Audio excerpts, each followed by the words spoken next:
My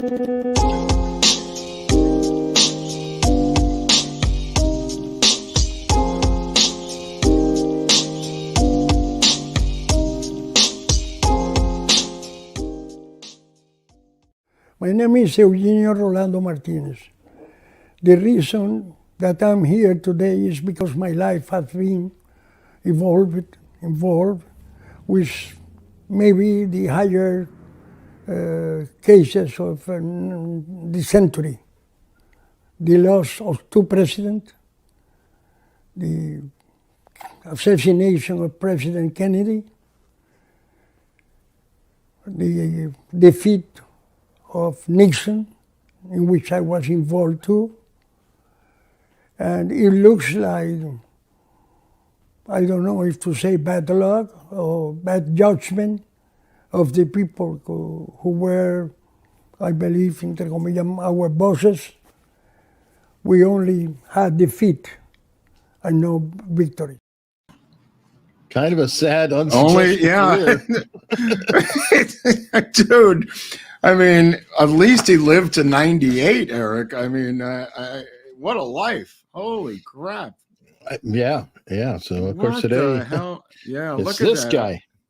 Holy mackerel. This guy, one of the most unheralded and least investigated of the entire Watergate matter. And I say matter because it's a burglary and then the scandal and then blah, blah, blah. But man, oh man, he is a that was shot by our friend Shane O'Sullivan, I think 10 years ago for the 50th, 1974, I think it was the 50th anniversary of the break-in, or maybe it was 22. Oh, so 22. 40th anniversary. Right, but it was 72 to 22 is what he was doing from the break. But that's a 10-year-old video. So I don't know. It must be the 40th 10 years anniversary. old, or well, maybe the 40th. Yeah. Anyway, that came from Shane, who done a book on the Watergate burglars. Of course, the Secret Agenda is the master book on that by Jim Hogan, which Shane actually said he gave him the manuscript. Who, despite having slight differences, was very helpful to Shane when doing his book. His book, I think, is about 5 years old, and the paperback came out like 2 years ago, which is what I've been referring to, the paperback, which has additional information in it, by the way, for people if they're going to pick up the book by the Irish author who also did one called RFK Must Die, and he meets Martinez through the JFK assassination, of which he did a bunch of Oswald DVDs, which I recommend. I think he has some reenactments in there. Sometimes it's a little cheesy, but he's one of the only guys who's covered kind of the same terrain we've covered. Covers JFK, RFK, and now Watergate ahead of us for a guy from Ireland. Very, very proficient. He gets some things wrong, but everybody does. So, I put a link to the original video in the description, so if they want to watch the full interview. Oh, this thing, yeah. This is fascinating because it doesn't really get into Watergate. It's more about JFK and also the Bay of Pigs, of which is where the Martinez story really begins. I mean, Martinez, by the way, was born in 1922 in a small town on the coast of Cuba.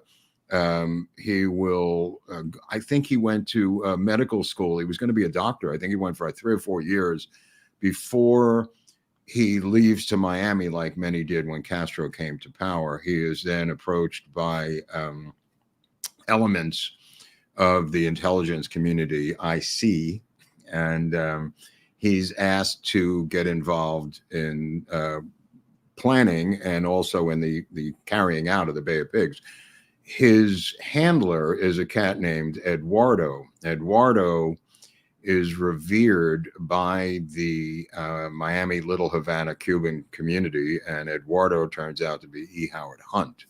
Hunt is his handler through the Bay of Pigs, from the Bay of Pigs on through Watergate and AM Snap, everything was AM Wave, AM's Wave, the code for Bay of Pigs. Look at the book in his hand. I just wanted to show you the book that Hunt is carrying. His own book. He was invited, interestingly enough, they were all invited to a screening by Jack Valenti of The Godfather. In it's really a weird side story that they went to. This is the Nixon administration was invited out to see a 1972 or maybe late 71 screening of The Godfather at Paramount by Jack Valenti. What an odd social event, because Valenti famously was the butt boy of LBJ, now inviting Nixon, Haldeman, Ehrlichman, and I think for some reason Hunt to see a screening of The Godfather at Paramount. This is before Watergate, obviously, but You weird. did say that LBJ liked a Nixon. And supported him behind. Well, he didn't like him publicly, and he didn't say anything publicly, and I don't know how much he liked him, quote unquote, but politically agree with him on Vietnam, which was, if you look at what Nixon was doing, I mean, he ended the draft, he ended the Vietnam War, he opened the door to China, he begins Title IX for girls to be in sports, he creates, like you said last week, the EPA. He creates Kaiser Permanente, works with Kaiser himself and Kaiser Aluminum to create HMOs. And that was just the domestic stuff. I mean, he works on these treaties with Russia to end the nuclear arms race. And you could see that this guy's dangerous. Depending on which side of the coin you're on all these different issues, this guy could be more dangerous than Trump, in a lot of ways, to the deep state. And indeed he was. I mean, you had this Admiral Mora affair where the head of the Joint Chiefs of Staff has a spy ring spying on the president of the United States. It doesn't get bigger than that. And that was hushed up like the Morgan Banker scandal that we covered with Smedley Butler against FDR, trying to take out FDR in a coup d'etat. There's been a series of these coup d'etats, and we don't know about all the ones that didn't go anywhere. We only know about the FDR one. We know about JFK. We know about Nixon. We have lived through this Trump thing, but we don't know. I mean, who went after Jimmy Carter? Probably nobody. But we don't know. So.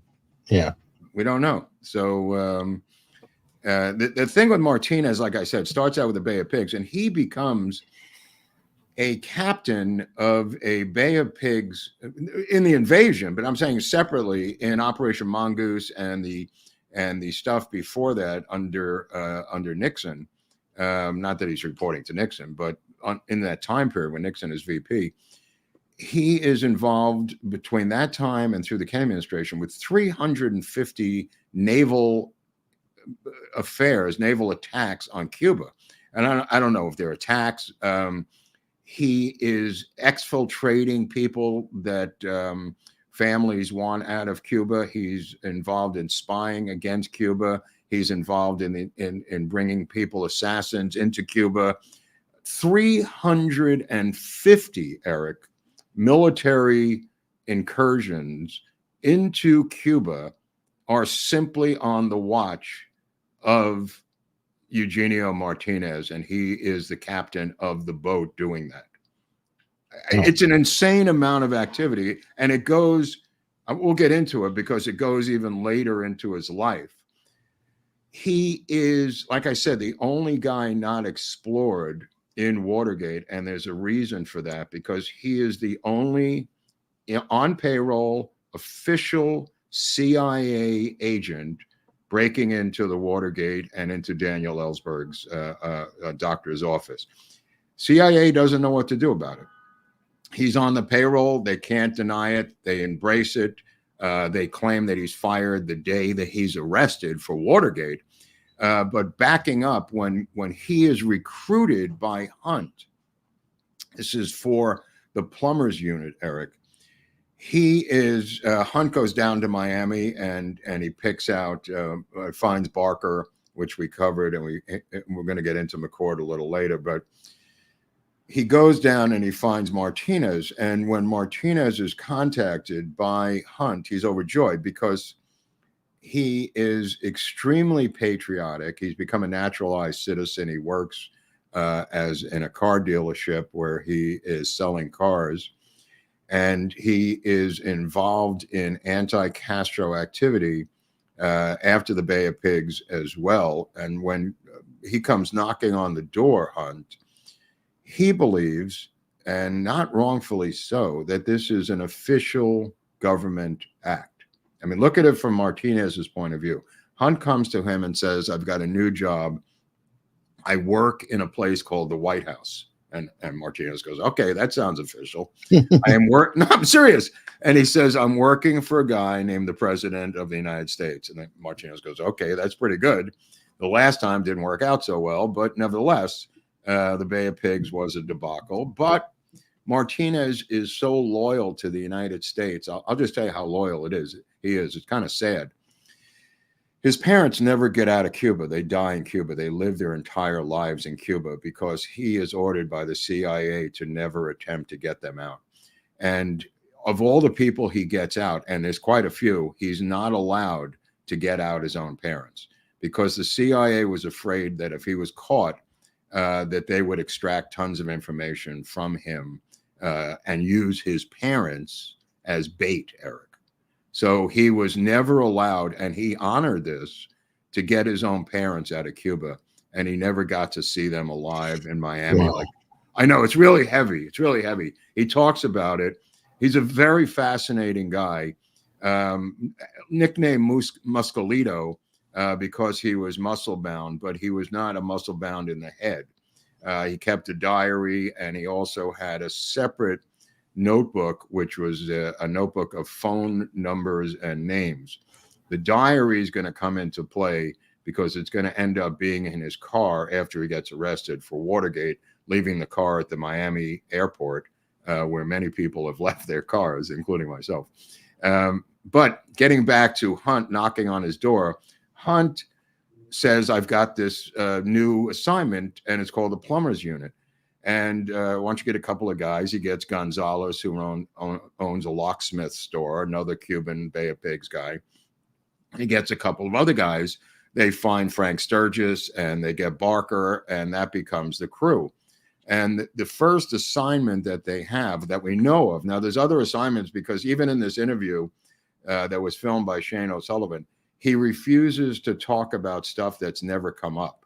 In other words, he says, I'm never going to contradict my own record. And he says, and I'm never going to bring up anything that's not on the public record. So there's nothing new in the interview. He says that flat out. I'm not adding anything to my original testimony, and I'm not going to tell you anything. But he's not really secretive about it. It seems more like it's business. You know, like this is the way I was trained to roll, Eric. Yeah. I mean, I will tell you what you know and confirm or whatever, but anything that hasn't been revealed, I mean, that's... Now, the CIA claimed that both, this is afterwards, that Hunt and Martinez had resigned from the CIA. Okay, Hunt had done this a couple of times, and Martinez was resigned also. And what this means, and what I've found out, is and I can never understand this for years. And it turns out that when someone resigns from the CIA and comes back and resigns and comes back, what that invariably means is they're going to do domestic dirty work. And they want them unconnected to the CIA due to their charter of not having any legal right to do anything domestically. So I've now finally figured out why these guys kept retiring and then coming back. Because I said, why bother? I don't understand. Why bother retiring? And it's a legal move.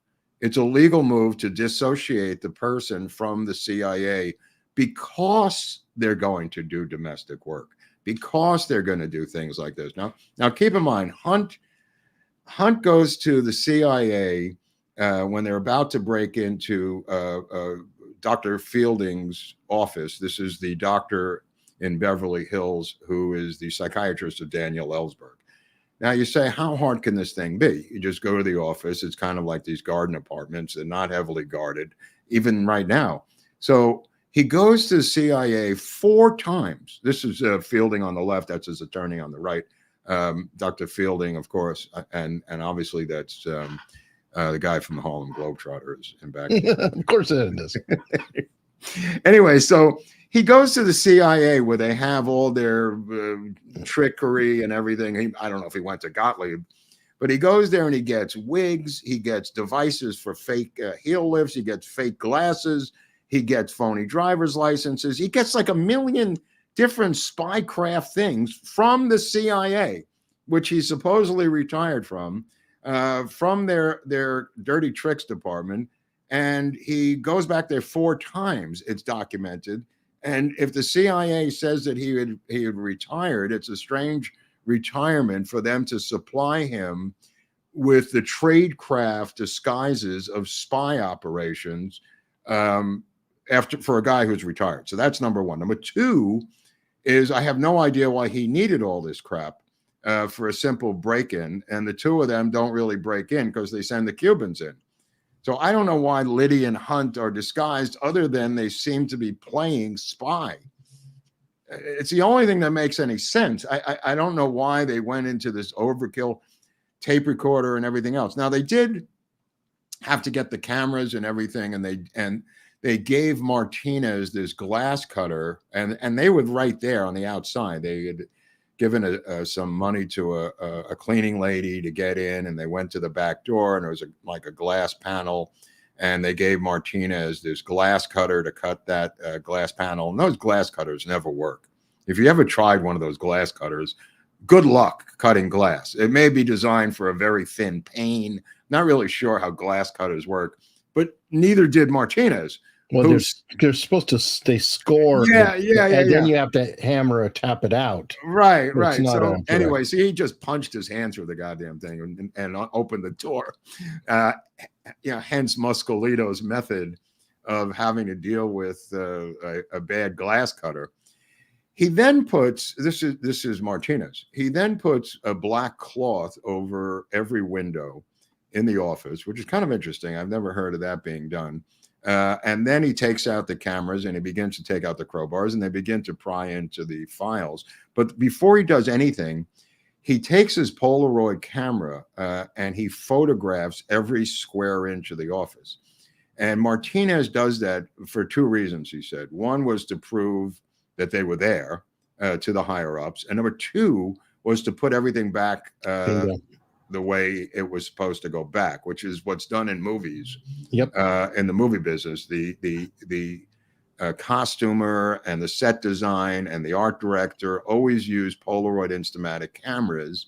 A, it's instant, and 2, it's for the positioning of different things. Okay, so I was kind of used to it as well, and cops still do it. I that's interesting. Anyway, so they go in there and they're looking for, he doesn't even know. Barker and him are told phonetically Elsberg.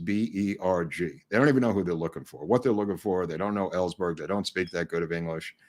So Barker and him are told a couple of times, look for anything with Ellsberg on it.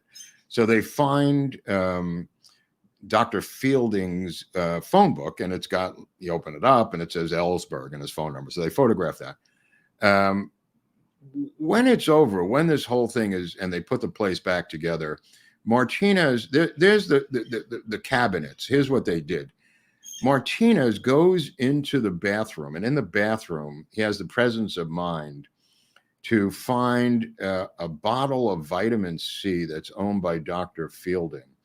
And he scatters it on the floor as if it was a druggie who had broken in to do this. And this is where it gets kind of interesting, because a week after the break-in, Beverly Hills police arrest a guy named Elmer Davis. And they tell Elmer Davis, who's a junkie, that he broke into the doctor's office. And he said, I did what? And they said, yeah, if you cop a plea to this, we'll let you out, and you will be the guy who broke into the office as a junkie to steal stuff. And he says, all right, cops a plea. Unfortunately, it turns out a year later, they find out, and Jim Hogan finds this out also in Secret Agenda, and a couple other books find out, that the guy was in jail the day of the break-in, so he couldn't have done it. This is found out like 3 years later. So, but somebody went to the incredible length at the time, Eric, think about this, to find a fall guy named Elmer Davis to take the rap for the plumber's unit that breaks into Fielding's office, which I thought was weird. Okay. Martinez claims they found nothing. And he goes to this hotel room, the Beverly Hills Hotel, actually, which was owned by, I think, Merv Griffin at one time. They go to the Beverly Hills Hotel where Hunt and Liddy are celebrating with champagne. And Martinez claims, why are you celebrating? We got absolutely nothing. Liddy and Hunt claim the opposite, that you didn't get absolutely nothing. The problem with Watergate is that you have complete contradictory statements from people involved on every single level. There's a conversation between Hunt and Magruder, for instance, after the Watergate break-in. Hunt says the conversation went one way. Magruder says it was completely the opposite. Who's lying? One of them has to be lying, but you don't know. And that is pervasive throughout Watergate. These lies that are obviously lies, but you don't know who's telling the truth to this day. And Martinez is the only one working for the CIA. That camera that he's using, the Minox camera, cannot be developed by 1 hour photo. That camera is sent to CIA headquarters and the film is developed. Martinez claims that they didn't have anything with Ellsberg stuff. Now, why would he say that? What's it to Martinez to say that, Eric? That's why these things are so baffling. Here's a champagne dinner being hosted by Hunt and Liddy celebrating the fact that they accomplished their mission. And Martinez says there was nothing there. I'm really depressed. We didn't get anything. Okay. The next couple of days, Dr. Fielding comes out and has a press conference and said they riled through my safe and files and got my files on Daniel Ellsberg. Why would he be lying? You know what I mean? There's so many weird overlaps of lies and truth, and you don't know what the motivation is for anyone to be lying at all. But you could tell someone's lying because they contradict each other. Question for you about that, and maybe this is a sidetrack, but why in the hell would Dr. Fielding come out and say that they got his records on Daniel Ellsberg? Isn't that a violation of confidentiality? I mean, you could say a patient of mine. Nope. I'll tell you why. The Nixon administration went to L. Patrick Gray, the FBI, to get the files months before. And Fielding turned them down. He said, I'm not giving you these files of one of my patients for privacy and HIPAA reasons. Mm-hmm. So this was already in the news of the break-in. He wasn't saying what was in the file. He was saying that they got to the file and looked it over, and there it was. And he said, I could see his actual words were they fingered the files on Ellsberg that were in my files. He fingered the files. That's what he said. Bundling them. No, he fingered them. Like, in other words, the files were on the floor, I'd imagine, and they had gone through them. But the point is, Martinez says there was nothing there. Fielding says there was. Hunt and Liddy are celebrating. The Minox camera photos of whatever was in there are never developed, never produced, never returned, never given to Hunt. Hunt is a pathological, or not a pathological liar, professional liar, as a longtime CIA operative. He's the handler. He looks pretty honest right there, doesn't he? I mean, this is a guy, like we were going to find out when we get to Hunt. I mean, his wife is blown up in the plane crash at Midway, where she takes out a $250,000 insurance policy, which he sadly says he cashed in after her death. For $250,000 in 1973 money, Eric. So, I mean, maybe he killed his own wife. So many other people died in that plane crash too. And his wife was CIA. So who knows who killed her, whether it was him or the CIA for that matter. Anyway, the point of the matter is he gets sentenced eventually to 15 months in jail, Martinez, and he does his time, and we'll get to that in a second. But the first break-in, which is caught, which is the Ellsberg break-in, involves Martinez claiming that we found nothing and I'm really apologetic. And something was in there. Now, like I said before, they had requested the Ellsberg file from the FBI, the Nixon administration. The FBI attempted to get it from him, and he said, no, this is Dr. Fielding. Okay, that leads to the break-in, just so people know how we got from point A to point B to point C. They either got what they wanted, or there was nothing in there, or the stuff that they did get was what we discussed a couple of weeks ago. He was involved in a sexual psychiatric ring. And this is not Fielding. This is Ellsberg and his wife, who were involved in some sex swingers psychiatric group, Cold Stone Creamery or Cold Stone Canyon or something to that effect in Beverly Hills. So whatever dirt there's on the tapes, you can say and hear them say that they want to destroy this guy, and they want to make sure that he's not an American hero, and they want to take him down, which is not that far-fetched from their point of view. Now, their point of view is this guy stole these documents. They don't know what extra documents he has. They don't know what he's going to do with them. He's apparently given them to the Soviets. Kissinger's losing his mind over this, and Nixon is basically saying, I'm not even in these documents. It's all about LBJ, and it's all about Kennedy and Vietnam. He's not really even in there. But Kissinger prevails and says we have to stop this guy, and that's where the lawsuit comes to the Supreme Court to halt the publication of the Pentagon Papers with the New York Times. Then the Washington Post prints them, and then Ellsberg's running around with his own daughter, and the first wife begins to be the mouthpiece to the FBI about Ellsberg. The dirt on Ellsberg come from his first wife, and his first wife is politically aligned with him. She does not hate his guts. Her beef is that he's schlepping their kid around while committing these felonies, and he couldn't leave the kid at home. Why he had custody of the kid, I'm not sure, but her beef was that he kept taking the kid on these trips around the city to use various people's copying machines. And we'll get into that with Ellsberg when we get into Ellsberg. But getting back to Martinez, Martinez is now brought into the next caper. And the next caper happens to be the break-in. There are break-ins that are unreported. There are break-ins we're never going to know, is what Martinez is implying in that video. One of the break-ins is the Chilean embassy. They also break into the Chilean ambassador's home in D.C. This is the guy from Chile. This is the Chilean embassy in D.C. They believe that Allende is a Marxist, which he was. They are involved in finally toppling Allende, the president of Chile, and they want to know what's going on. Now, to his credit, Martinez believes, or said he was told, that the reason they went into the Chilean embassy and also into the DNC was that Castro was supplying money via the Soviets. And Castro didn't have any money, via the Soviets to support McGovern in the election that was upcoming against Nixon. Martinez believed this. Whether it was true or not, we'll never know.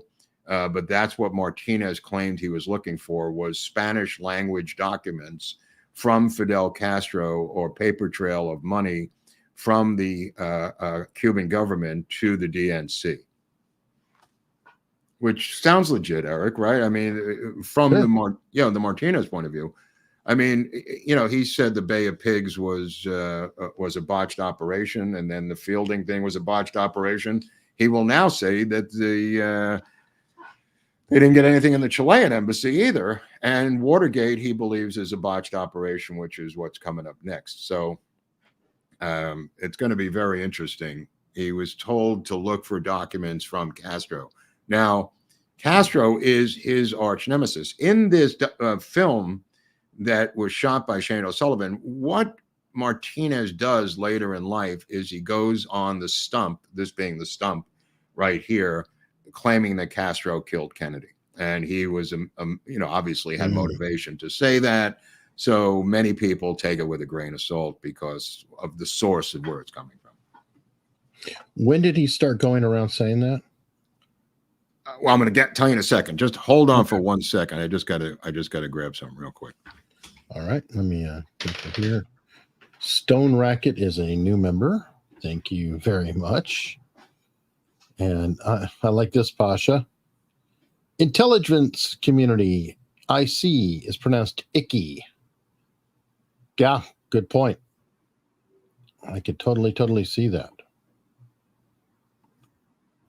Let me see any other. Is Oliver stoned? Very funny. I'm waiting to share the 556 pews because Mark definitely should see that too. Very generous, by the way, on the memberships. Thank you very much. You're giving Dick Dickerson a massive run for his money. Let me see. Start camera. Okay. The answer to your question was 1977. And because he is what happened in 77 was the House Assassinations Committee is formed, and they're beginning to look, and the Rockefeller Commission also interviews him, and he's put out there by the powers that be to push the Castro did it through the Soviet storyline, which was a CIA trope. That Castro was involved in anti-Castro Cubans who were trying to stop him and everything else about that. Interestingly enough, mentioning the House Assassination Committee in 1977, there was a guy in the FBI, the number 2 man, who was William Sullivan. William Sullivan was in a battle to the death with Mark Felt over control of the FBI after the demise of Hoover. And William Sullivan was very, very close to Nixon. They were very close friends, as was Hoover. But Sullivan in particular was very close to him. And Sullivan, he was hoping that Sullivan would be the one helping him. But Mark Felt is undermining Sullivan, and they kind of understand through Sullivan that Mark Felt is leaking information to the Washington Post. Do they call him Deep Throat at the time? No. Do they think he is leaking? Yes. Kissinger says he is on the tapes. There's mention of Mark Felt on the tapes of leaking. And he's not happy that L. Patrick Gray is being put up as director of the FBI, and in fact is acting director of the FBI until the meltdown of his confirmation hearings, which we'll get into at some point. But I just want to point out one oddity. And within a 6-month period, and you'll like this one, Hunley, within a 6-month period of the House Assassinations Committee hearings in D.C. in 1977, William Sullivan is killed in a hunting accident, November 9, 1977. He's a number 2 man. He's killed by a kid who mistakes him for a deer. Okay, the kid gets a $100 fine and his license was revoked, or a $25 fine for killing the number 2 man in the FBI. There's a guy named Louis Nicholas. He was the White House, he was the Warren Commission liaison assistant for the FBI. Louis Nicholas, he was assistant to Hoover. He dies within 6 months. I just want to give you this 6-month window, 6 months between Sullivan's death and the House Assassination Committee hearing. This is just the FBI, right? Okay, let me just see. I just want to check the sound here. Settings, audio, M7. We're good? Yeah, you sound great. Okay, so I just want to tell you this. So Sullivan is killed. Sullivan's going to testify in the House Assassination Committee. He's killed. Okay, could happen, right? Because he's going to talk. Louis Nicholas was the liaison between the FBI and the Warren Commission. He dies. There's a guy named Donald Kalar, and Kalar was the FBI fingerprint chief analyst of the rifle that Oswald supposedly used. He dies. Alan Belmont was an assistant to Hoover. He dies. James Cadigan was an expert on the JFK documents at the FBI. He dies. J.M. English was the forensic lab head where Oswald's rifle and pistol were tested. He dies. 6 top guys related to the assassination die within 6 months of each other in 1977, Eric. All scheduled to testify, all dead, because people talk about Johnny Roselli and they talk about Giancana and they talk about the mob being rubbed out. And DeMornshield well, they talk about DeMornshield, obviously, right? Good point. And Roselli and Giancana, because they had been subpoenaed. Well, these 6 guys were also scheduled to testify. They all worked at the FBI. They were all involved in the JFK thing, as I just listed their functions, and they all died within 6 months. Far more interesting to me than DeMornshield, Giancana, and Roselli, because those have been beaten to death. Nobody covers these 6 FBI guys. I knew this before, but I went back and I looked it up again. I knew about this back in the day. And I only mention it because William Sullivan comes into play here with the Nixon administration. They were hoping, obviously, that he's killed in 77, but they were hoping in 73 and into 74 that Sullivan would help them, but he's being boxed out by this douchebag, Mark Felt, who happens to be an alcoholic, happens to be a liberal Democrat, happens to be far left, happens to be a McGovern supporter, happens to have a daughter in the Weather Underground, the stuff about Mark Felt in a terrible movie with Liam Neeson, by the way, directed by, what's his name, who did Parkland, who was a deep state director. What's the guy's name now? I forget he quit the business. He did Concussion. He did Parkland. He killed a messenger, and now he's out of context. Oh, that's interesting. That's the action photo of Mark Felt, right? That's right. Stop talking trash there, buddy. Yeah, that's a good one. That's a pretty good action photo. Then you thought you'd like that one. I love that. I've seen that before. I haven't seen that in a long time. That's a great one. But anyway, so they were counting on him, and their lack of Hoover and their lack of ability to manipulate Dick Helms, even going earlier, makes Nixon create a miniature CIA FBI inside the White House. And that's where the Plumbers Unit is created. And the Plumbers Unit reports to a guy named John Dean. John Dean is over Jeb Magruder, and both of them report ostensibly to John Mitchell, who is no longer the Attorney General. He is now head of the committee to reelect the president. But Mitchell is kind of out of the loop because the day-to-day is really Jeb Magruder. In fact, he's on a golf course here in California, Southern California, when Liddy calls him. And Liddy says, you got to get to John Mitchell because he's going to give a press conference. This is the night of them getting arrested. Liddy's still on the loose. And this guy, Alfred Baldwin, this kid who worked for McCord, takes a truckload of, there's Magruder. Magruder has really got a lot of dirt on his hands. Magruder lies under oath. Magruder is the Weasleyiest of the group. And he will eventually get out of politics and become, I don't know, a real estate guy, I think. I forget what Magruder ended up doing. But Magruder, I just got Magruder's book yesterday, which was out of print, called The All-American Boy or something. I'm going to start reading it tonight. But nevertheless, Liddy calls up Magruder and he says, you got to head off John Mitchell, who has a scheduled press conference because they're going to ambush him with questions about what happened today, which is last night, which is the break-in. And Magruder has a meltdown and he wants to get to John Mitchell and tell John Mitchell this. And he eventually does. And Mitchell, of course, there's John Mitchell, famously, was the one who put the kibosh on much of Liddy's gemstone operation. There was a gemstone file, a gemstone diary, which will end up being in the car of Eugenio Martinez in the parking lot at Miami Airport. He has a Dodge Dart 440 sitting in the parking lot. And in that car, from the jail, he will contact his wife, and his wife will be contacted via Barker's wife, I think her name was Cara Barker, who calls up Martinez's wife to get that car out of the parking lot at Miami International Airport. Why? Because it's got all kinds of cockamamie things in that car. And in that car is his notebook.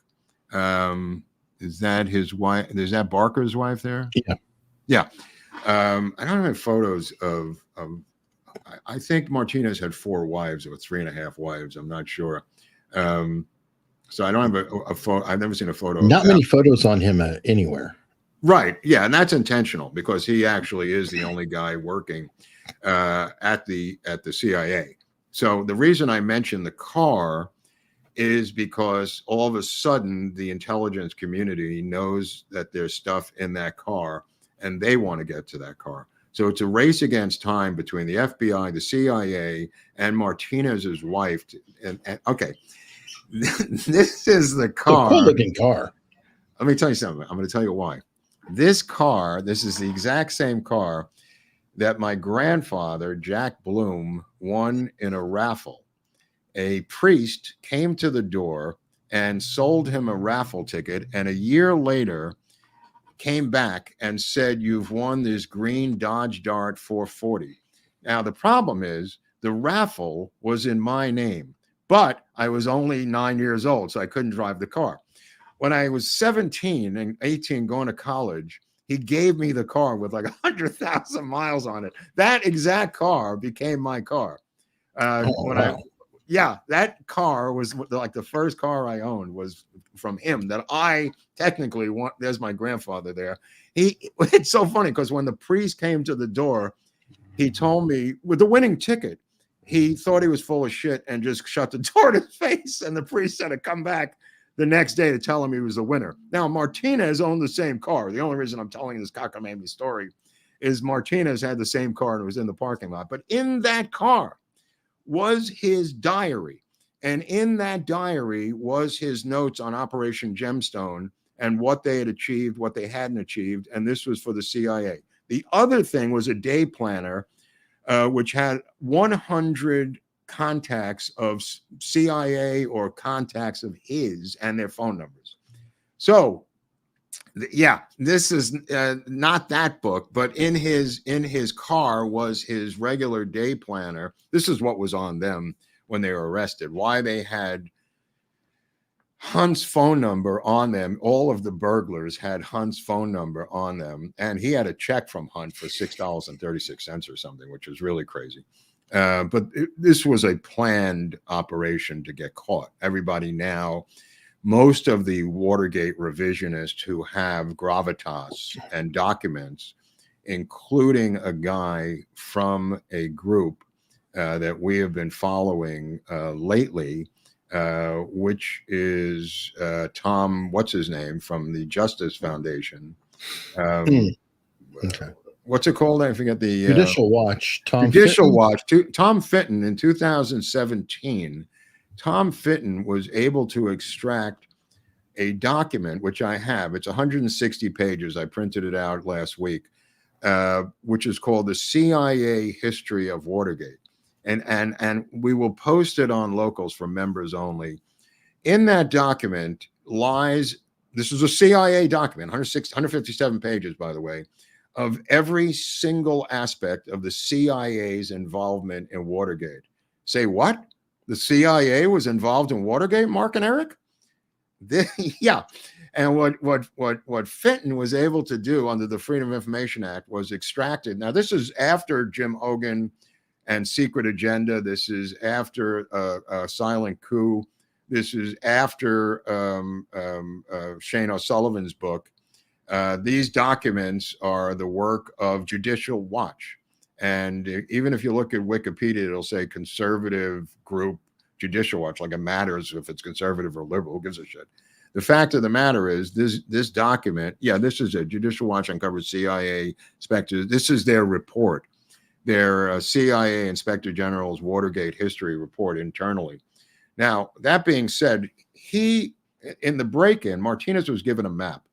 The map was given to him by Hunt, and it's a map of the office. And in the office, There was no connection to Larry O'Brien's office. It was only setting their sights on the desk of Ida Maxey Wells. And that connection is what he's looking for. And that's the key that is taped to the little notebook that Martinez has on him when he's arrested. That key is a mystery as to how he got it. This is the notebook that was caught when he was caught. This is what he had on him. That notebook and that key is what he attempted to either swallow or hide, that almost got him killed by undercover DC intelligence cop Craig Schaffler, who pulled his gun out, slammed his head against the wall twice, Martinez, because Schaffler was very nervous as to why he kept reaching into his jacket pocket, and rightfully so, Eric. And Barker had to yell in English that he doesn't have a gun, and Sturgis said, calm down, everybody calm down, because it was so tense. There's a photo of where they hid, which might be of help to the audience to learn the geographics of this office. I just wanted to see if you have that. I do. Hang on. Hold on. The panel. Hold on. Okay. If you look at the extreme right, when Schaffler and the other cops came in, they hid behind that divider back there. And I think you could actually see their silhouettes, not in this photo, but I think the sense that somebody was there or knew that they were already in there, because the cops were sitting outside half a block away waiting to get the call to go into Watergate. But that shows you the physics, at least, of the office. And that desk, if you can go back 1 inch, that desk is the desk that holds the manila envelopes and folders with the escorts in that desk of Maxey Wells. In fact, Ida Maxey Wells will say to the police, please tell me they didn't get into that desk drawer, or something. Yeah. Something to that effect. And they said, well, what's with the desk drawer? She had the key around her neck. She went on vacation. Barbara Kennedy, no relation, the other secretary, had a key, but nobody had that third key. They don't know where the Martinez key came from. And it may have come from Alfred Baldwin, who went up there and did a reconnaissance from McCord earlier the month before, and may have taken a mold of that desk. Right, he was a locksmith, so he could have. Well, no. Gonzalez was the locksmith, but there was a guy named Alfred Baldwin who was a understudy of McCord, who was a security kid expert in training under McCord, doing the bugging. He was a bugging kid, and that kid came up 2 weeks before Watergate and said, I am the nephew of Larry O'Brien, the head of the DNC. And he knew that O'Brien was in Miami getting ready for the convention. So he got a tour by Maxey Wells. The kid got a tour because he lied and said that Larry O'Brien was his uncle, which is pretty bold. And people believe that that's when he somehow got a copy of the lock to make a copy of the key for McCord later on, because nobody knows how Martinez got that key. I think Martinez was attempting to swallow the key when he was apprehended at that point. But the key, like we've discussed in previous episodes, opened that desk drawer. Is that Baldwin? That's Baldwin. Alfred Baldwin. Yeah, Alfred Baldwin's going to be a very sketchy guy. He's obviously a plant, and he's obviously working with McCord, with James McCord. McCord, when we get into the McCord episode, you're going to see that McCord's motivations are political. He's a Nixon hater. He believes that Nixon is going to sell the country down the river, and he's far right, far to the right of even Goldwater, Eric, if that's humanly possible. But McCord has political motivation for doing what he's doing. Martinez has political motivation, but, his motivation is he's extremely patriotic, and he's extremely anti-Castro, and he's following orders, for what it's worth. McCord will work with that guy Baldwin, and Baldwin will give an interview for the LA Times immediately after he drops the equipment off at McCord's house. Baldwin does. The van of all the equipment. And he says to Hunt, what should I do? And Hunt says, I don't care what you do, just get lost. You know, in other words, he's not apprehended, Baldwin. Baldwin's watching this from a room with binoculars and saying on the walkie-talkies, there's cops with guns, right? And that's who's saying it. So he's not apprehended, and he packs up the equipment and says to Liddy and Hunt, "What should I do?" And Hunt tells him to get the hell out of town and do something with the equipment. So what does he do? He takes a van load of equipment and drives it over to McCord's house and leaves it at McCord's house, and then drives to Connecticut to his parents' house from D.C. He will later be apprehended or turn himself in because they were going to get him. But Martinez, getting back to the subject of today, Martinez has a map, and his map is leading to this particular desk. And they wanted to bug that phone of Spencer. Spencer was a guy whose father, Spencer was a kid who worked at the DNC, but his father worked at the Mullen Company. Who else worked at the Mullen Company? E. Howard Hunt. The Mullen Company was a CIA front. It was a phony PR firm. Spencer's father worked there as well, old man Spencer. Spencer's phone was the phone used to hook up politicians or visiting dignitaries with the escorts for the Columbia Plaza apartment bordello, which was right next door. We mentioned how John Dean wanted that because he believed there was a photo of Mo Dean in that manila envelope, the girl he was seeing who will become his wife. Also in the black book inside of there, Heidi kept a black book, and in there was all the different numbers, including Sam Dash and Lowell Weicker, and all these different politicians were in that thing. So it had incredible value. In fact, when Siebert, the assistant prosecutor who prosecuted Watergate, when he calls up, when he talks to John Dean calls him up and says, "I'm concerned that people in the White House might be involved in this sex scandal. Can you come over here with the evidence?" The guy, Siebert, stupidly, and for reasons that have never been explained, doesn't go over. He sent a limo by John Dean from the Justice Department. John Dean sends an immediate limo to pick him up and bring over all the evidence to John Dean so he can examine it to make sure there's no White House personnel involved in the scandal. Is that Siebert? James Siebert, FBI? No, it's a different Siebert. That's okay, I just want to clarify. Yeah, it's not this guy. There's a guy who was in the Justice Department who was a prosecutor. And he famously and stupidly, or for reasons I've never really understood, even from him, he kind of blamed himself, brought over the evidence to John Dean. And John Dean says, "Can I have this?" He goes, "What do you mean have it? It's the evidence in the case." And he goes, "Okay," calls in his secretary, and he says to his secretary, "You want to copy this on the copying machine?"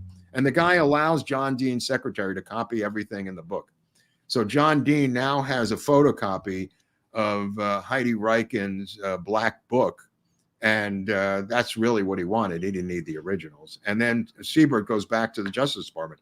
One of the stupidest things I've ever heard of in the entire Watergate thing. But Siebert famously will redeem himself months later when he realizes that the FBI has already gone through the phones looking for bugs, and there was no bugs there.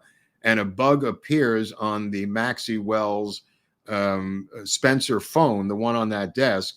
And Siebert famously said it had to be planted by the Democrats. And he was right. And it was a bug that wasn't even a real bug. It was a toy bug that kind of looked like a bug. That's how amateurish the attempt was by the Democrats to plant evidence against the Republicans because they had already filed a multi-million-dollar lawsuit, the DNC against the RNC, for the bugging that didn't have bugs. So the FBI and Siebert all issued a statement saying, "We checked every single phone in that office. There were no bugs anywhere in that office." And he came to the conclusion in his report that went nowhere that the Democrats had put a phony bug on one of their phones themselves. One of the craziest parts of the story in Watergate, as far as I'm concerned. Weird. Yeah. Yeah. So anyway, so the Oliver phone is not tapped by McCord, and McCord, strangely, according to Martinez, continues to disappear at important moments of the Watergate break-in. Now, they had tried a couple of times to get in. They sign in, all of these men sign in at midnight saying they work for the Federal Reserve Board. And the guy behind the desk says, all right. So they go to the 8th floor where the Federal Reserve Board is, in the same 2 floors above the DNC. And when he goes up, Martinez goes back up because the Gonzalez, the guy you mentioned, the lock picker, can't open the lock. Liddy has a meltdown and makes Gonzalez fly back to Miami right after the operation to get better lock picking equipment. Okay, he says he had the wrong equipment. That's fine. Martinez goes upstairs to the 8th floor looking for McCord. And where is McCord? McCord's having a conversation with 3 security guards from the Federal Reserve Board as if they're talking about baseball. And Martinez realizes that he must know them. How could he be talking to these security guards in the middle of a break-in? So Martinez, the professional that he is, just shuts up. He doesn't say, hey, what's going on or anything. He just says, can I talk to you? And then he tells them we can't get through the locks. And that is the earlier attempt at breaking in, which is canceled because they couldn't get through. They will then go back in again. McCord will again famously disappear. Is that McCord on the right? Yeah, with his lawyer. Oh, that's his lawyer. His mouthpiece. McCord is a strange fellow. The CIA will put out a statement about James McCord that he was having mental problems when he retired from the CIA. They tried to spin the mental, but I don't know. Maybe he was having mental problems. If you read his book, it's kind of crazy. A piece of tape is the name of the book.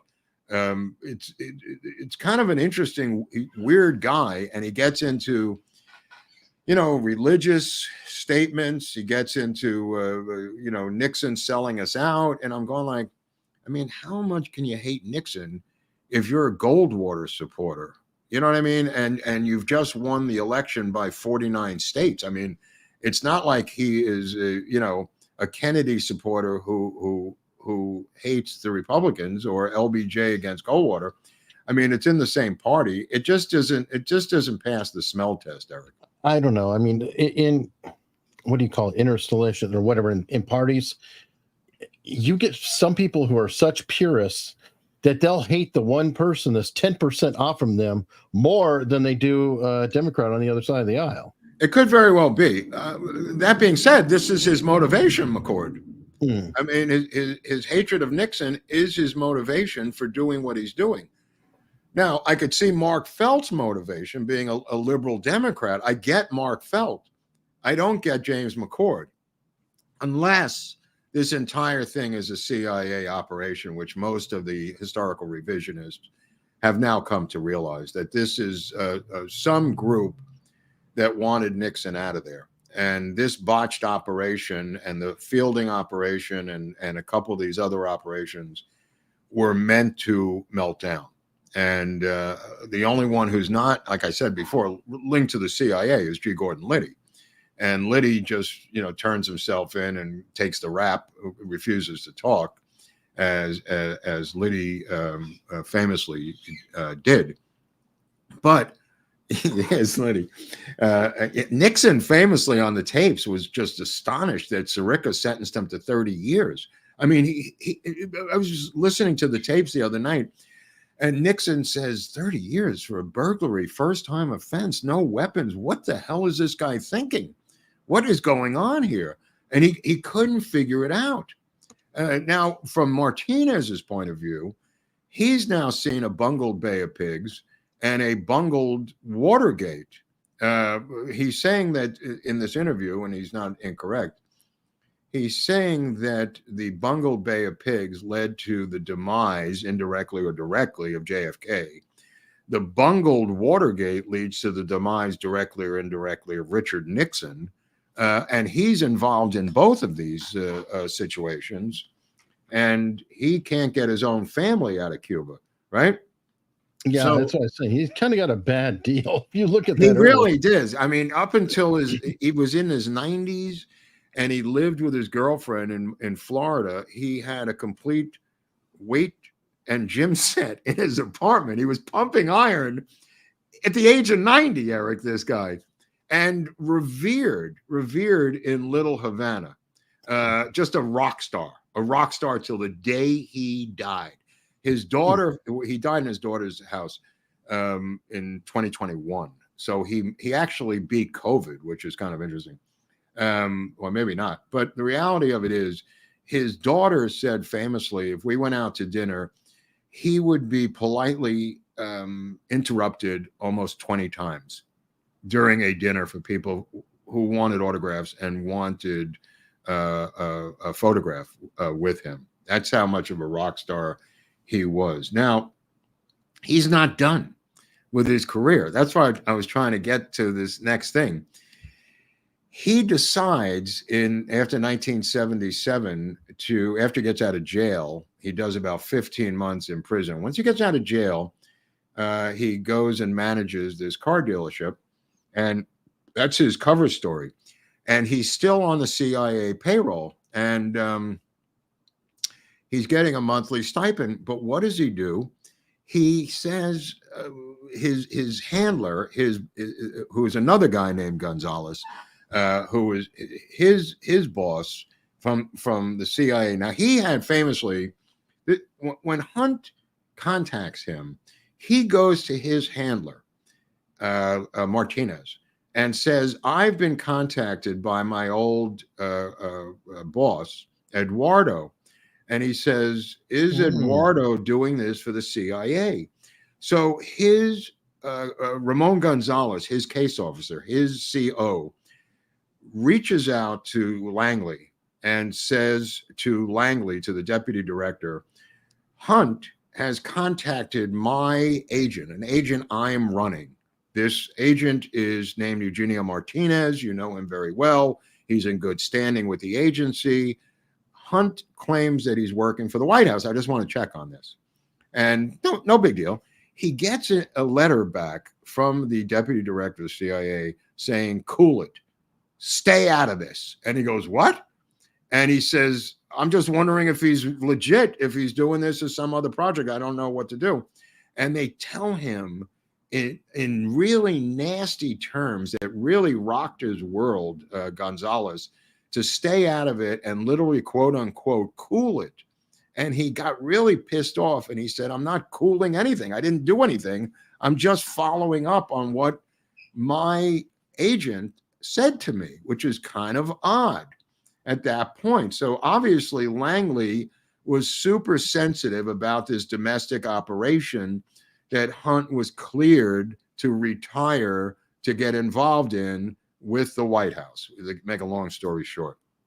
So Martinez is, when he gets out of jail, he is told by his CO again, and by people in Little Havana, that he will be approached by Castro's agents to become a double agent. And he says, yes, I thought about that in prison, because he was originally sentenced to 30 years in prison, and it was knocked down where he did the 15 months, but the original sentence was quite draconian. And he felt, as did these people in Miami, that Castro is going to feel that you're embittered at the United States and be ripe for plucking as a double agent, Hunley, as you can imagine. He's embittered, he's been in jail, but he's not embittered. He's still patriotic as F. So what does he do? He is contacted, of course, by, as they predicted, Castro's agents to meet with them in Jamaica, the island of Jamaica, off of Cuba, obviously. I mean, away from Cuba, so it's not directly a threat to him, to meet them in Kingston. Mm-hmm. And he goes to Kingston and he meets with Castro's agents, and he agrees to go to Havana. Not that trip, but multiple trips to Jamaica. He works his way into there the entire time, reporting to the CIA. This is now 1981. He's still doing this. Reminds you of Ruth Paine in the middle of Central America. I think I know where this is leading to. Okay, this is where we're going to go. He files all these reports. He ends up in Havana with a top-level Castro general. He's taken on board Castro's yacht, which I think was called the Bluebird, if I remember correctly. Castro wasn't on board. They weren't that stupid as to let this guy infiltrate that deeply into Havana politics. But the offer was made for him to be a double agent by the Cuban government, and he agrees. So now this Watergate, Bay of Pigs, possible JFK assassination involved guy who claims to know a lot about Oswald in Miami before the assassination, which has never been proven. He's now working as a double agent for Fidel Castro, oddly enough. But he's working for the CIA, and he's a triple agent or quadruple agent. I don't know how many agents he is, but there's documentation that he's filing about what he's learning from the Castro regime.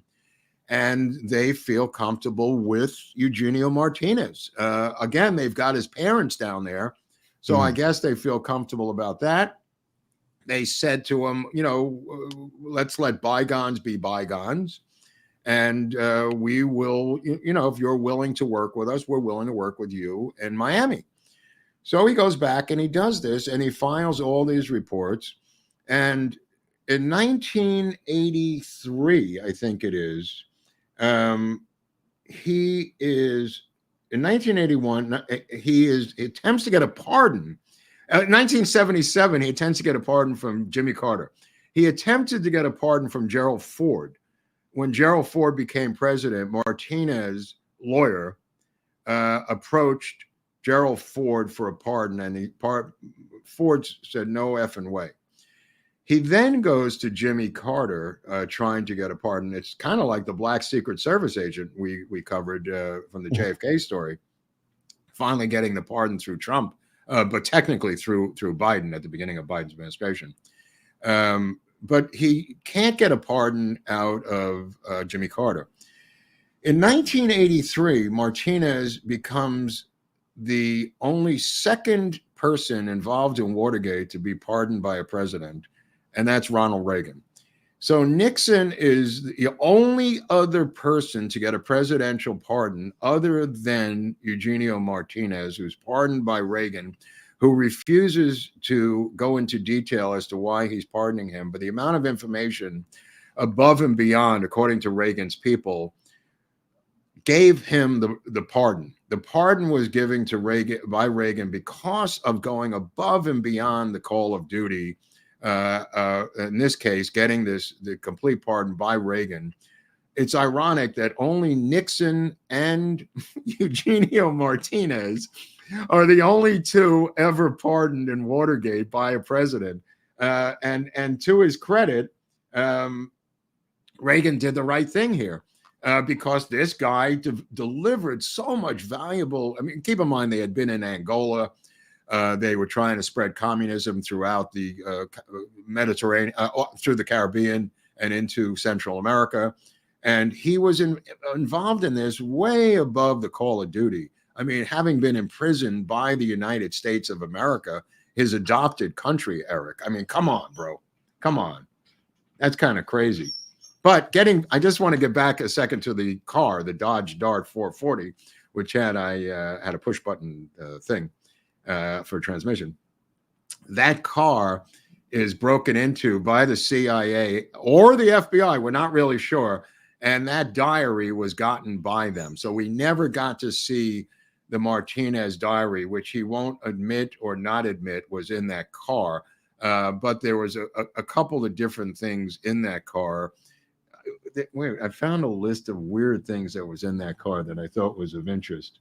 Hold on. Is this related to it? The Juan Valdez or Jean Valdez? Well, that was his code name. That was the stuff that was captured on him at the Watergate.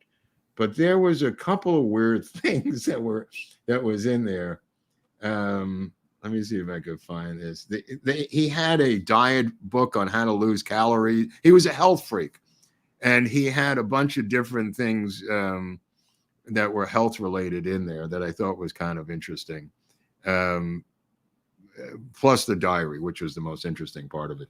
But anyway, so he doesn't really get the car back, and he doesn't get the diary back. He eventually will. But the pardon, I think, really put a button on it, because after the pardon, he becomes the rock star that I described in Little Havana. And literally, to the day he died at the age of 98, that video can show you earlier in his life, a little bit earlier before he died, how verbose he was on the subject. Even with an accent, he was still incredibly well spoken on it. And so he wasn't just a obscure hired burglar. Right. I mean, just a random Cuban that they threw in there. Right. That's history has made it out to be where they do not want to get into the weeds about these guys. And that's the essence of Eric and our series, is to get into the weeds on these guys. And each one, from what I have found, is more fascinating than the next.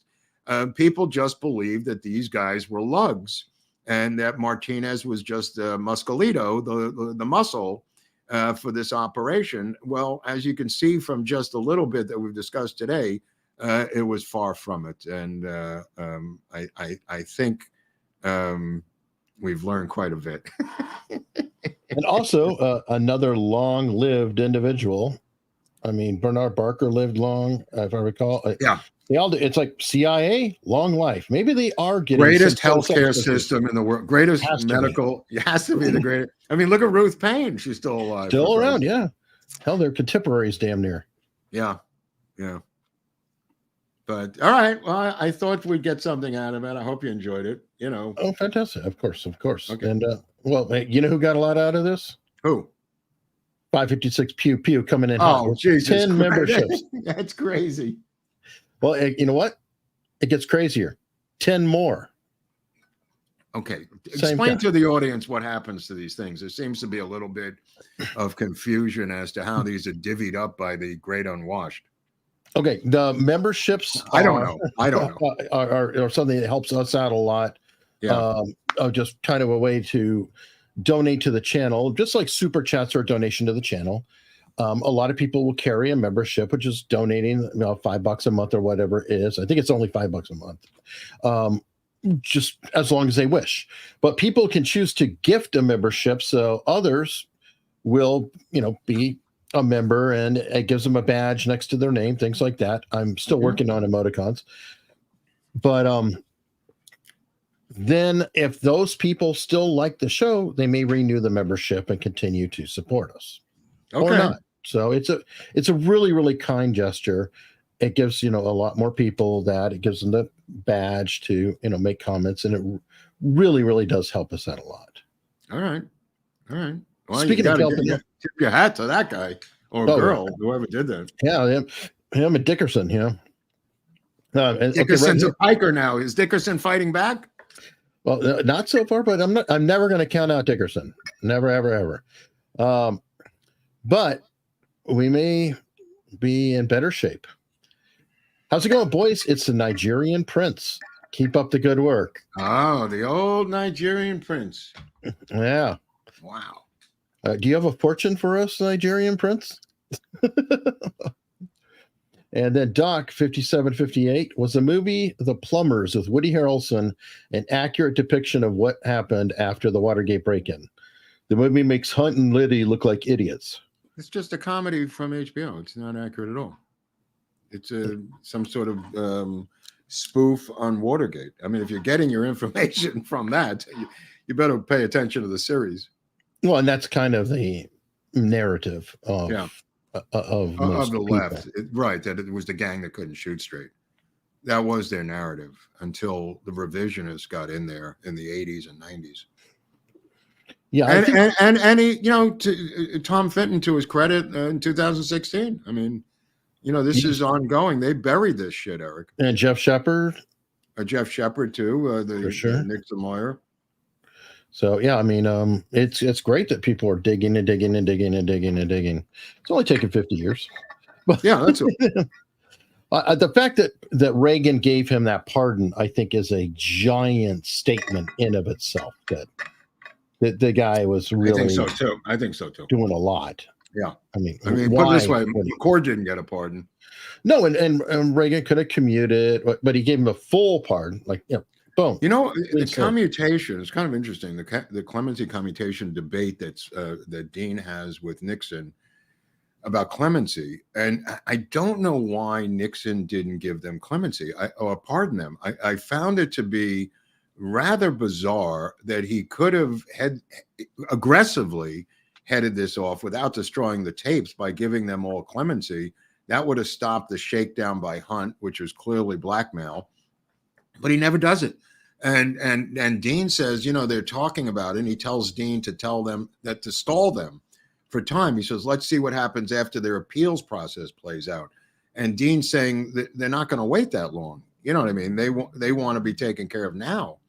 I don't know. It wouldn't have cost him anything to give them clemency. And he didn't do it. I don't know. He didn't pardon anybody. And people were asking for pardons for these guys on his way out, Eric. Yeah, kind of like somebody else, with Julian Assange and Edward Snowden, that these guys were swinging. Why did Liddy have to end up in that position? He could have been pardoned by Nixon and gone home, for Christ's sakes. Yeah, especially when Nixon found out about the sentence. And Nixon also could have waited. I mean, this is 2 years in or whatever. Yeah. Nixon could have waited and then just commuted the sentence and said, there. And he still would have been found guilty and not, and still a felon. Yeah. But had it commuted and moved on his way. It's odd. It really is odd. I mean, I guess he hadn't made up his mind. Of course, like famously, he went to his family at the end, and Tricia and Julie and his wife and the sons-in-law, Cox, and the other one all said, don't resign, fight this. And he, I guess like a certain family at Camp David, with the son, a wayward son, saying, please don't resign. Whatever you do, this is all I've got. I can't say my dad is the former president of the United States. It's not going to get me arrested. Yeah, or maybe it will get me arrested. I mean, I can't get cash unless I got a big guy. If you're not a big guy, then what good are you? Right. I can't get arrested without you. Or maybe he can get arrested without him. I don't know, but wow. Well, we're going apparently, Jill is running the entire thing from what everybody says now, which if you watch Greg Kelly last night, he goes into an entire show about how Jill Biden is running the government since 2021. Yeah, that's starting to come out. And I didn't even realize that there's bad blood between the Obamas and well, she doesn't want to give up power. She's got bad blood with everybody. She just doesn't want to give up the White House. Yeah, but I don't think Edith Wilson had an attitude about it. You know what I mean? I don't think that she was a power-hungry maniac like Jill Biden is. I wouldn't know, because there's a lot more hooks in and visibility coming in from the outside and leaks than there were at that time. I mean, people didn't even know that he was out of commission at the time. Well, we didn't. Apparently, they didn't know about this. According to Carl Bernstein this morning, Carl Bernstein, there's two guys that came out this morning. One is John Dean, famously, and the other one is Carl Bernstein. I mean, these Watergate people won't go away, because that's why we're doing the series. So Bernstein says he's known about it for 2 years, Bernstein. And people are going, well, why don't you say something? You and then he just cries about Trump. I mean, it's like, oh, you're okay then. You are okay with a walking corpse. Yeah. But you're going to worry. You're going to talk about the dangers? What the hell? Odd. His whole take this morning on CNN about how many people knew about this and weren't saying anything, including him. And so Anderson Cooper was saying, well, why didn't journalists say anything? And here's the biggest, most famous journalist in America admitting that he was carrying the water of a mental patient for reasons that are self-serving. Calling Bob Woodward. Where are you? Yeah, where is Bob Woodward? Apparently Woodward is saying the same thing, that he knows and other people know that this guy's got dementia for many years, and they all decided to not do anything. You know, when Nixon talks about this on the tapes, he says all of these people who are coming after me about the war supported it with LBJ and Kennedy. And now that I'm trying to end it, they're coming after me. And he couldn't get the anger out of him because he hated these people by their duplicity. All these senators and all these different Congress people who were now coming after him for trying to end the war. It's sickening. And the other part that I read that was really shocking was that even, I guess, Biden's sister and others did not want him to run to begin with in 2020. Yeah. And Joe Biden and his brother, I'm guessing, and probably Hunter, well, the problem all were saying, run, Joe. John, you can't put this genie back in the bottle. That's their problem. So now it's going to be, from what I'm understanding, Obama wants an open convention of various people, and that may actually happen. It may be every man for himself, because they're talking about, there was some other names in the hat being tossed into the hat today of people I never even thought about. Kelly. No way that Mark Kelly. Mark Kelly out of Arizona. No way. The dude that put that out there, I absolutely don't believe that. I do not. Well, what about the Whitmer people? What about those people who? The Whitmer people I could see, because Whitmer's been in the national conversation. She's also a female, which fits their profile. Okay, just so you know, the number one choice in Vegas, the Vegas odds, is obviously Gavin Newsom, number one. What's her name? In CNN, they put up these rankings. He's ahead of everyone as a choice of the Democrats. This is their own internal choice. Everything is leading, again for the 900th time, to Gavin Newsom. And you can make all the, we had predicted this strangulation, as did Barnes, strangulation of Hunter Biden to begin to tighten the ropes on Joe Biden over a year ago on this channel. And then that they would try to force out Joe Biden, which they're now doing in the month of June into July. All of this was predicted, and it seems like the media just woke up yesterday. And in fact, Carl Bernstein just woke up this morning and said that they've known about this for 2 years. Well, boo-hoo, now that you've got the retarded president, I think that leaves the door wide open for actually getting impeachment votes. Because if you get it through the House, Eric, of his incompetence and the crimes that he has committed or allowed to be committed on his watch, any way you want to spin that, and you begin to show these videos in the well of the Senate, let's say you get the impeachment and you're going for the conviction. Now you have what they did with Trump, where you begin to show parts of the debate, you begin to show the gaffes in a montage. You will begin to peel away the Democrats who want to get rid of him anyway. That's why I think impeachment can now work with this presidential situation, because they're looking for a way to get him out. Well, it'd be the same as Nixon. I mean, quite literally, because the House has enough to impeach him. Exactly. And then the Senate, the president gets a phone call. Mr. President, you don't have the votes. You don't have the votes. It really mirrors you resign like a good boy and hand it over to Kamala, which they don't really want. Well, as I said from the beginning, they were hoping to avoid the multiple steps in this process and just have a clean break with him resigning for the good of the country. Okay. If he begins to fight, they're going to show him the ways that they're going to combat him. They're not going to do him at first.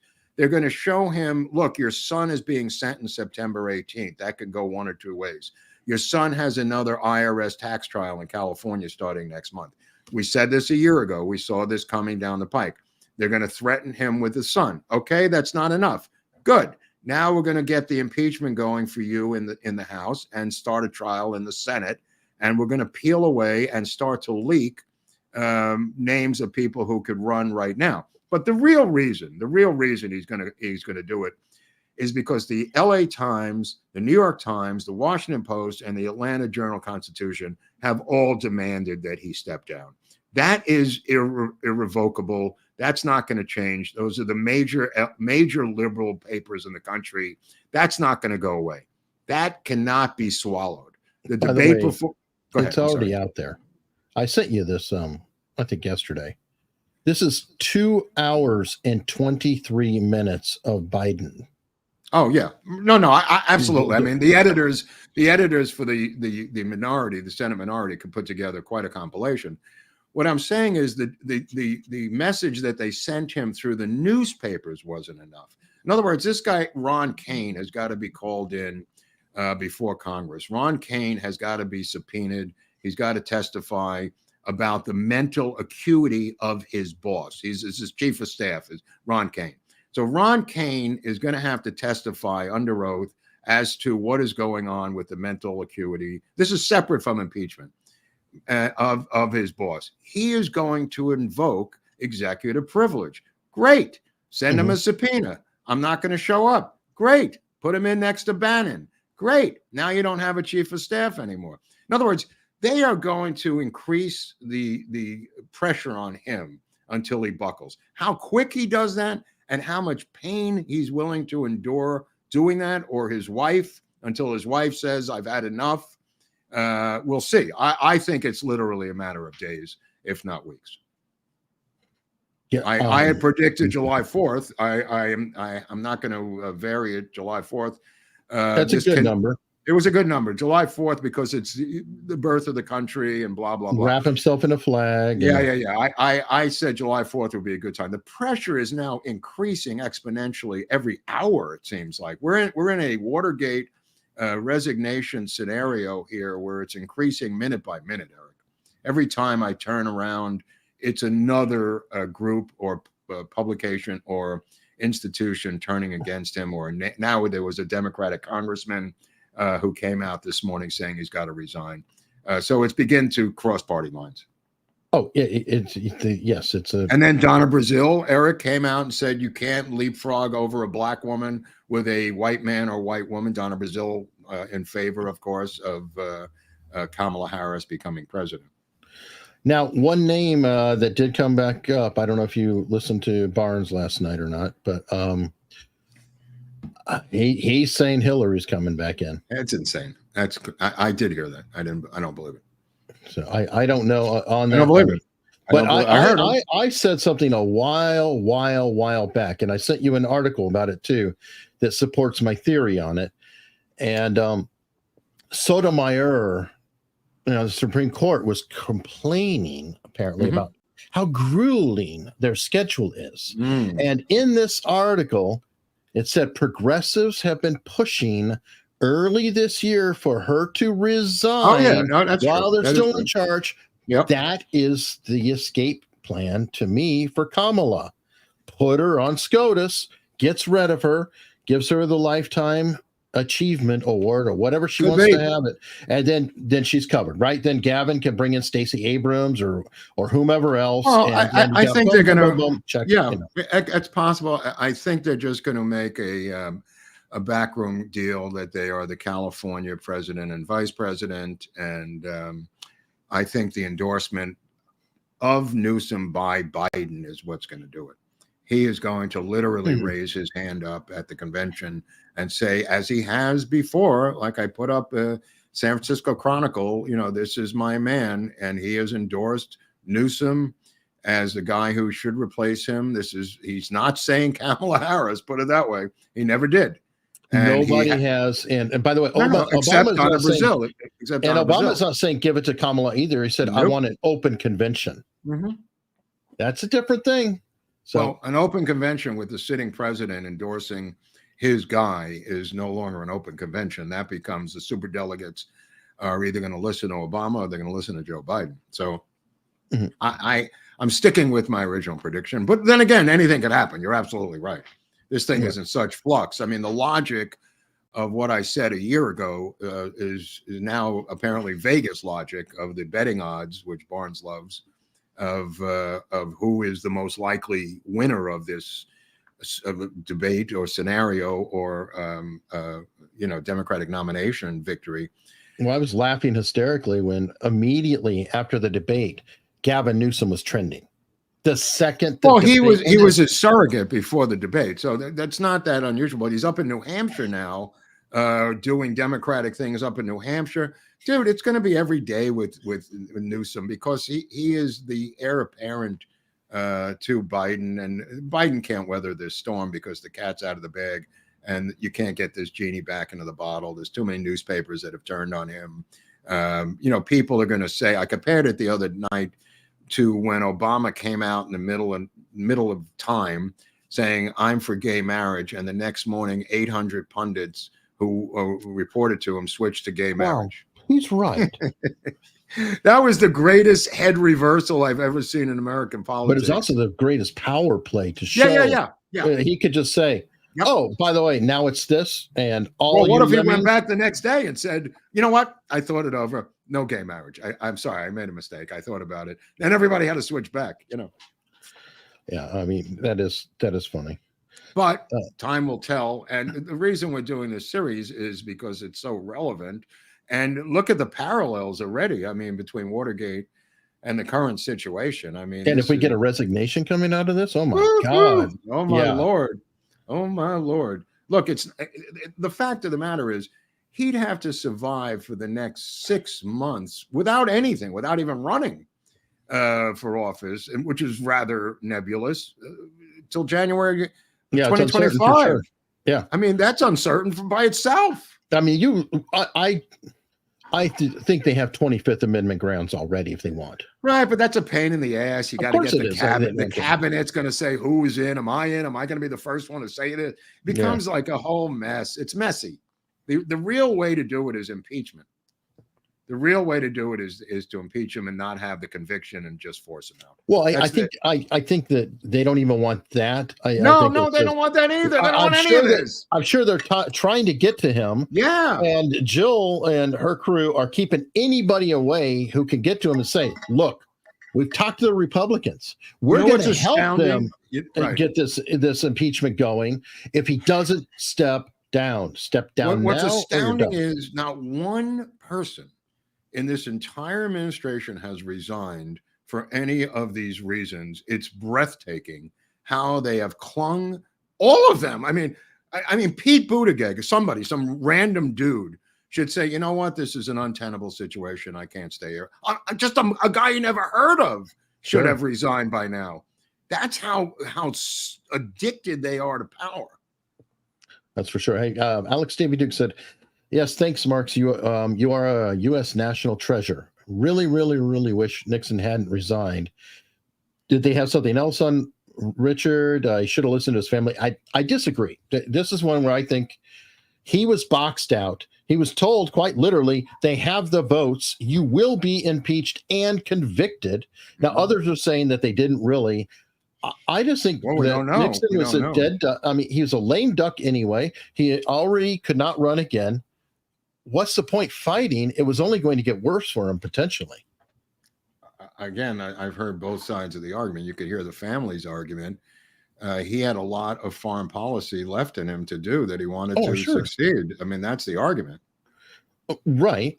If he could get that done. Right. Well, we don't know. We'll never know. Just wanted to hear you say that's funny. Well, it's not really that funny, so I can't really just say it like some monkey on a stick. I mean, if it's funny, I'll say it, but I'm not a puppet. This is a good question. Will Trump pardon Biden if he's elected? Or vice versa. I mean, it's so funny. That speech yesterday will go down in history. That speech that he gave, that miniature, whatever that was in the White House yesterday, that 15-minute thing, that will go down in history as possibly the most corrupt, lying speech by an American president in presidential history. I counted over 30 lies in that speech alone, and then I lost track because I'd have to get into more detail. The interpretation of the Supreme Court ruling is what I'm referring to. That was one of the craziest, scariest speeches I've ever heard a president give in my lifetime. Lifetime. It was insane. Insane. When they're in the corner. Yeah. Elwood Bryant, could Dems make a deal that sends Harris back to California to run for governor and send Newsom to the convention to ultimately secure? Yeah. We've talked about that. Yeah, we talked about that. She has put out some feelers for governor. That's why I want Bobby Kennedy to head her off. Yeah, I still like Supreme Court because if you look at it, replacing Sotomayor with Kamala Harris is like no change. You know, there's It would be a personal it would be a personal thing for her, but it doesn't really affect any decisions in any way because Sotomayor, we already know how she votes, and Kamala vote pretty much the same exact way. Even trade, whatever, and then she's off the table. So I don't know, but you know what we will do, Mark? What? We're going to follow Oswald over to locals. Okay. And continue having our inside baseball conversation and answering some tips there. Okay. As I've said before, folks, it's free to be a member at Locals on structure.locals.com. There's also links in the description. You can click there and head on over. Bunch of good people there. What kind of people are over there? Oh, you need to come over and find out who the people are. Right. It's always the best way to do it, and we will see you there momentarily.